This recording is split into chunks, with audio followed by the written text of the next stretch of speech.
2011 census எடுக்கும்போது எடுத்த socio economic caste சென்சஸ்னுடைய டீட்டெயிலே தரவுகளே வெளிப்படுத்த மாட்டேன்ட்டாங்க. கோர்ட்டில் கேட்டால் சொன்னாங்க, இதெல்லாம் வெளிப்படுத்தினா பெரிய சமூகத்தில் கொந்தளிப்பு வரும், குழப்பம் வரும் அப்படிலாம் சொல்லிட்டு அவாய்ட் பண்ணாங்க. ஸோ பாஜக ஒருபோதும் சமூக நீதி தரணும், இதில் பிற்படுத்தப்பட்டவருக்கோ பட்டியல் இனத்தவருக்கோ பட்டியல் பழங்குடியினருக்கோ எந்த விதமான சமூக நீதியும் தரணும் அப்படின்ற ஒரு எண்ணம் இல்லாத ஒரு கட்சி.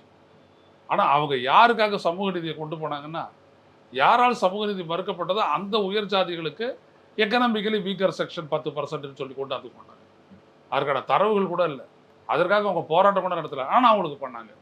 ஏன்னா அவங்களுக்கு ஓட்டு கன்சாலிடேஷன், அவங்களுக்கு அவங்க ஓட்டு போடுவாங்க, அந்த ஓட்டை நம்ம இது பண்ணணும் அப்படின்னு சொல்லிட்டு அதைத்தான் அவர் சொல்கிறாரு. அஸ்வினி வைஷ்ணவ் சொல்கிறாரு, நாங்கள் ரொம்ப சக்ஸஸ்ஃபுல்லாக அதை நாங்கள் நடைமுறைப்படுத்துகிறோன்னு. 49.5 விழுக்காட்டுக்கு மேலே இன்க்ரீஸ் பண்ணாமலேயே 10% எப்படி நீங்கள் நடைமுறைப்படுத்துறீங்க?